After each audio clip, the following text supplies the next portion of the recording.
etcétera, con todo lo que ocurre en Afganistán, Irak, Libia, Egipto, Medio Oriente, una vasta agenda que se está siguiendo muy de cerca, incluso con mucha atención, geopolíticamente hablando, por los países más relevantes del planeta, pero también por parte de la Argentina, más allá de que nos quede todo bastante lejos. Elisabeth, enorme placer. ¿Cómo estás? Bienvenida. Buenas tardes. ¿Qué tal? Buenas tardes. ¿Cómo definís lo de Afganistán y qué es lo último que se sabe a propósito de los talibanes volviendo al poder y tomando el poder? Definir la situación en Afganistán, bueno, un desastre clamoroso de esta invasión, de esta intervención liderada por Estados Unidos, que después de los atentados del 11 de septiembre intentaron exportar democracia y salieron en una forma... la verdad que nadie se esperaba, ni siquiera la propia inteligencia estadounidense. Los talibanes han vuelto al poder. Lo que se sabe es que hay que ver que hay que esperar a ver cómo va a evolucionar esta situación. Hoy los talibanes dieron una primera conferencia de prensa en Kabul, en la cual dijeron que ellos no iban a discriminar a las mujeres, que las mujeres iban a poder seguir trabajando dentro de la Sharia, dentro de la ley islámica. Así que habrá que esperar para ver qué quieren decir con eso.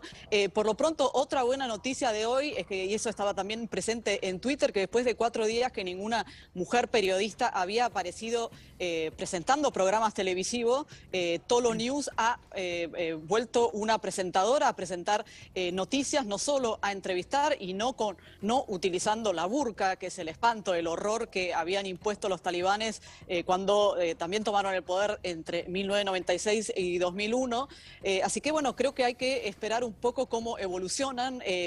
También ha vuelto a pisar Afganistán el que era el número 2 del Mullah Omar, el Mullah Baradán, que se podría llegar a ser el nuevo presidente. Los talibanes también, otro hecho que hay que ver que va a suceder es que dicen que quieren un gobierno inclusivo. El aeropuerto ha vuelto a estar bajo control, están siguiendo los vuelos de evacuación de personal diplomático de Estados Unidos, también de los llamados colaboradores. Y aquí, desde Italia, hace muy poquito, el primer ministro Mario Draghi también habló de la situación, volvió a elogiar a las Fuerzas Armadas, también italianas, que han estado en Afganistán durante 20 años, tenían una base muy importante en la ciudad de Herat. También Italia gastó muchísimo dinero en esta operación que aparentemente resultó en un fracaso absoluto, vista esta vuelta de los talibanes. Más de 8.000 millones de dólares se gastaron en Italia, pero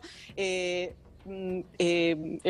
primer ministro Draghi, recuerden, Italia en este momento está al frente del G20, dijo que también en el G20 el tema del respeto de los derechos de las mujeres va a ser impulsado. Nadie de los afganos que también estuvieron colaborando va a ser dejado detrás. Y bueno, es un tema también aquí en Europa, el tema de esta nueva oleada que se avecina también de refugiados afganos. Sí, a propósito de ello, la imagen de un avión norteamericano con 640 personas huyendo a bordo, me parece que es una imagen que ha recorrido el planeta, pero que es bien descriptiva de cómo y a cualquier precio y de qué modo hasta están dispuestos a huir los propios afganos en ese país que para ellos va a tornarse invivible de cara al futuro. ¿Imaginás que la normalidad está medianamente cerca o la convulsión es lo que nos va a cobijar en el transcurso de las próximas semanas largas? Es muy difícil imaginar qué va a pasar, creo que hay que esperar. Por lo pronto no hubo un baño de sangre en ningún lado, es decir, todas las ciudades más importantes e incluso Kabul cayeron en manos de los talibanes, no hubo combates, no hubo derramamiento de sangre y esto es positivo. Digamos, nadie combatió estas fuerzas armadas que habían sido entrenadas por esta coalición internacional. 300.000 hombres no combatieron, y si no combatieron no es porque los afganos, y esto lo recordaban los analistas, no saben combatir, son famosos por saber combatir desde que echaron a los ingleses, desde que echaron a los soviéticos. Así que, y es porque evidentemente también hay todo un tema de ocupación extranjera que ha sido presente, más allá de todos los avances que han habido en estos 20 años. Hace 20 años, cuando yo estuve en Afganistán, esta comunicación que ahora estamos teniendo nosotros por Zoom era totalmente imposible. En este momento los afganos, el 70% tiene un celular. Hemos visto imágenes de los talibanes con celulares.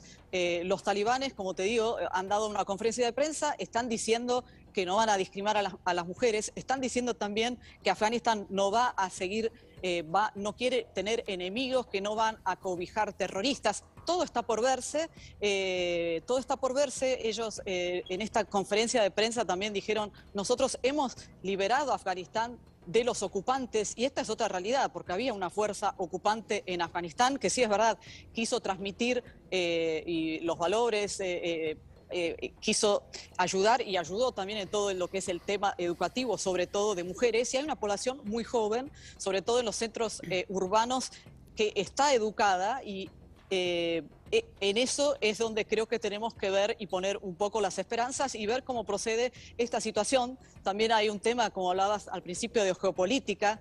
China, que está diciendo que está dispuesta a entablar relaciones amistosas con los talibanes. Rusia, una de las pocas embajadas que queda abierta en Kabul. Hace poco también Boris Johnson dijo, bueno, que estaba viendo, no excluía tampoco relaciones con los talibanes siempre y cuando se respetaran los derechos de las mujeres. Este tema de que están diciendo que quieren un gobierno inclusivo, incluso con mujeres e incluso con otros partidos políticos, creo que es muy difícil y también lo prueba el fracaso absoluto de los analistas, sobre todo de inteligencia norteamericana, que nunca previeron una caída tan rápida de Kabul. Es muy difícil prever qué puede pasar, pero creo que tampoco... es decir, hay que esperar a ver qué hacen los talibanes, que ellos también en 20 años, así como cambió Afganistán, hay quienes dicen que cambiaron y ellos han estado negociando con Bush en Doha para esta retirada. Es decir, creo que hay que esperar, wait and see, como se dice, y ver qué sucede, por supuesto. Elizabeth, déjame hacer una pausa allí, un segundo, quiero que te quedes en línea, pero quiero que Lourdes me cuente, porque hiciste hincapié en reiteradas oportunidades respecto a el tema mujeres, los derechos perdidos, etcétera. ¿En qué punto estábamos cuando los talibanes gobernaban hasta hace 20 años, Lourdes? Sí, esto tiene que ver con un trabajo que ha hecho la Asociación Revolucionaria de Mujeres de Afganistán, Paulino, y que cuentan las cosas que ellas tienen prohibidas de hacer con el régimen talibán. Una es estudiar o trabajar.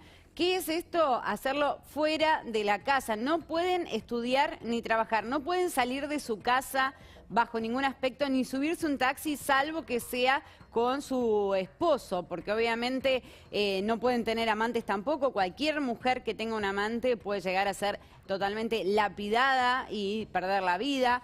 No pueden hablar ni comerciar con hombres, Paulino. Ser tratadas por médicos que sean masculinos, o sea, ningún hombre puede tocar a una mujer. Esto ha generado durante décadas que haya algunos centros de atención clandestina a las mujeres allí en Afganistán, pero bueno, vamos a otra placa, dice, bueno, la utilización obviamente de la burka obligatoria. Tienen que ocultar los tobillos, no pueden verse los tobillos, sino obviamente tienen consecuencias. No deben usar tacos que hagan ruido, o sea, la mujer tiene que ser silenciosa. Si se escucha el ruido del zapato, eso es considerado como un delito. Cosméticos totalmente prohibidos, porque obviamente la burka les tapa totalmente la cara. No sé si tenemos otra placa para mostrar. Y bueno, obviamente, ¿cuáles son lo que te decía Paulino? Lapidación por infidelidad. Está totalmente prohibida la infidelidad de las mujeres. No pueden reírse en voz alta. O sea, cualquier carcajada que lance una mujer es considerada como un delito y está prohibido reunirse con propósitos recreativos. Hasta aquí es el maltrato del régimen talibán que se suponía, o se supone, decía Elizabeth, que no va a volver. Dame la última placa, por lo que veía no podían hacer prácticas deportivas. No pueden practicar deportes, no pueden usar motos ni bicicletas, ni usar baños públicos, ni ser fotografiadas, aparecer en revistas y tampoco asomarse a los balcones. Vos fíjate, esto es un régimen totalmente autoritario, Paulino, algo que en Occidente no podría ser visto nunca. ¿Vos crees, Elisabetta, que a ese mundo, de ese tenor, con estas limitaciones y con esta impronta, los talibanes no vuelven para con las mujeres, y la idea de ser inclusivo significa derogar todos y cada uno de estos capítulos, o al menos algunos? Bueno, creo que lo que vimos hoy que es una mujer que volvió a conducir un noticiero sin burka, y mujeres atendiendo, trabajando, como le decía, Tolón News, que es este principal canal de información independiente, mostraba fotos de mujeres trabajando normalmente sin burka entre hombres. Creo que es una señal positiva, por supuesto.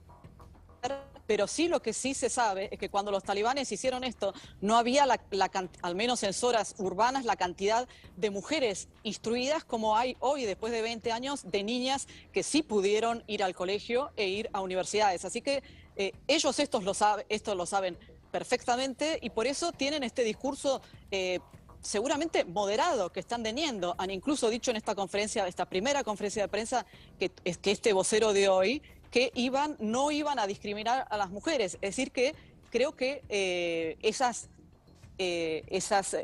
restricciones que, como sabemos, las lapidaciones, las ejecuciones que ha habido en el periodo anterior, 96-2001, todo el mundo quiere esperar que no sea lo mismo. Ahora, mientras te escuchaba, Elisabetta, hay que reconocer que la intervención norteamericana, la que permitió todo lo que vos describís que hicieron las mujeres, que no lo hubieran hecho.